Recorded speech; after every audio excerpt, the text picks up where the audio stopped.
Choosing the right varnish can take your paint job to the next level, while the wrong varnish can completely mess it up. But here's the thing, varnishes offer more than just a glossy finish. In this video I'm not only going to show you how to achieve that flawless final look, but also share out the additional benefits of using varnishes in your painting process. So let's dive right in. On this Superman bust you can see that the same paint job can look completely different with a matte varnish from a Redl can, the glossy variant, or an ultra matte water-based acrylic varnish. Now let's find out when to use which and their individual pros and cons. What I did for this video, other than first mess up and then repaint the Superman bust, was I prepared a bunch of spoons with multiple colors and varnished them with a variety of different varnishes to show you how they change the look of the paint. To compare the varnishes, I have painted the spoons with glossy black, matte black, silver, gold and a light green. The varnishes I have used for this comparison were Redl Can Montana Gloss, Satin and Matte, and Green Stuff World's Satin and Max Matte. For another test later I have also used additional varnishes. Let's first compare the looks of the spoons with different varnishes before we talk about more advantages of using varnishes. What's interesting is that you can see no difference between a gloss and a flat Redl Can Black under the Max Matte. The same applies for gloss varnish. It doesn't matter if your paint underneath is flat or glossy, after the gloss varnish they will look the same. Metallic colors get an old and dull look, while the gloss and satin varnishes make them nice and shiny. So I think this image gives you a good impression of how varnishes can affect your paint finish.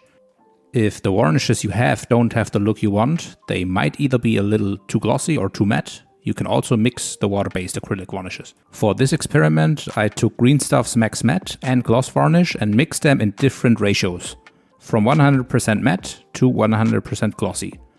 And you can see how the finish changes from matte over satin to glossy. So with just 2 bottles you can create every look you want. This is a big advantage for your water-based acrylics over Redl cans. But how do the varnishes compare in durability? To check that I have prepared 4 spoons, one with no varnish, one with Green Stuff Max Matte, one with Vallejo Premium Matte and one with Montana Matte. And after trying to spritz on a few paint drops and failing, I just used a paintbrush to paint dots of blue on each spoon. This is something that can always happen while painting, and when you realize it while the paint is still wet, you can even use water with a Q-tip to wash it off. However, once the paint has dried, it's there to stay and can't be removed with just water. That's when a thinner comes into the game. I use 99% alcohol.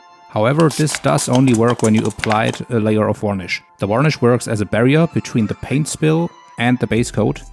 And that's why I always use a quick coat of Redl Can varnish after every major paint step that I do. I probably have had sculpts where I used more than 5 layers of varnish until I was done. So varnishing in between your colors is basically a real-life safe game.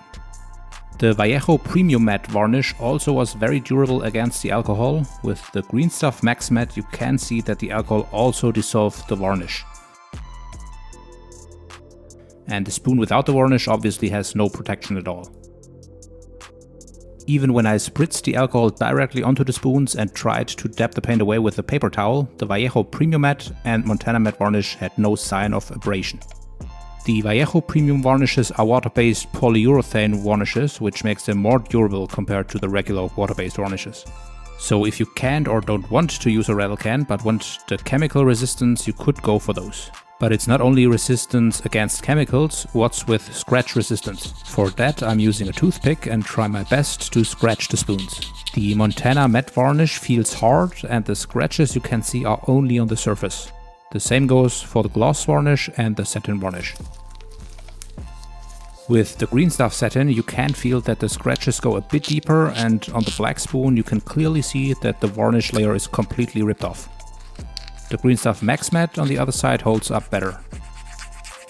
And the Green Stuff Gloss also feels a bit softer than the Redl Can counterpart. Being able to use a toothpick on your paint is great, for example, to sharpen fine lines by scratching tiny bits of paint away. But like everything, varnishes have their pitfalls as well.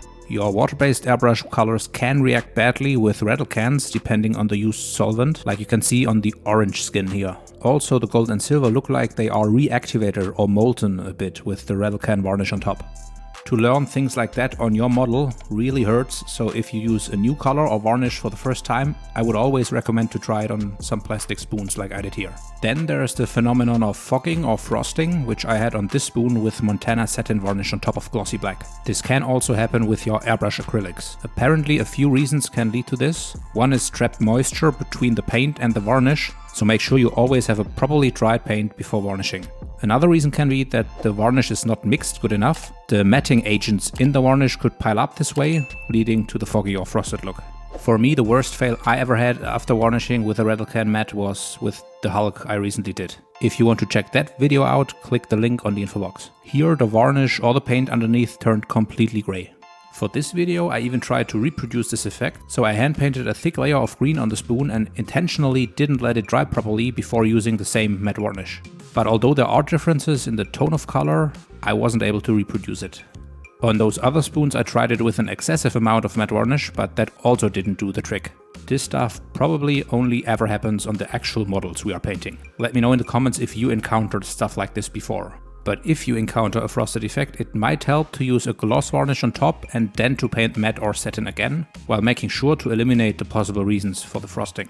Since everything up till now was rather theoretical, let's get back to this Superman bust. I painted this guy in just 4 hours. If you want to see that video, it's in the recommended videos after we are done with this one. What you see here is the look after using Montana matte varnish on the whole thing. My rule of thumb is to use a Rattle Can varnish for a solid base of paint protection. The Montana varnishes even provide UV protection, and then to finish the smaller details with water-based acrylics for the airbrush, because they can also easily be applied with the brush. It already looks pretty decent, but to bring it to the next level, we want to use a combination of different varnishes. For everything that's supposed to look like fabric, I like to take Max Matte to get rid of every shine. Then for the yellow part of the logo, we could give that a glossy look to create more visual interest. For the face, starting with the eyes, I like to take a drop of gloss varnish for the pupil. By the way, if you hate painting eyes as much as I do, you can get my eye decals that I used on this piece in my Etsy shop. Link in the description. For the sides of the sclera, so the white part of the eye, I like to use satin varnish. If you use gloss varnish, it can easily happen that you use a bit too much and then your model looks like he or she is about to start crying. For the lips, I also use satin varnish, but again it all depends on the use case. For a female with lip gloss, a shiny varnish could look better. Then for the hair, just to separate them a tiny bit from the skin, I mixed a drop of Max Matte into the satin. And after letting everything dry, this is the comparison. I also could have toned down the shine of the skin color a tiny bit, but I guess you get the principal idea of how important varnishes are, not only to protect your paint job, but also to bring it to the next level. And this wraps up today's topic. If you liked it, please hit the thumbs up button, and I'll catch you in the next video.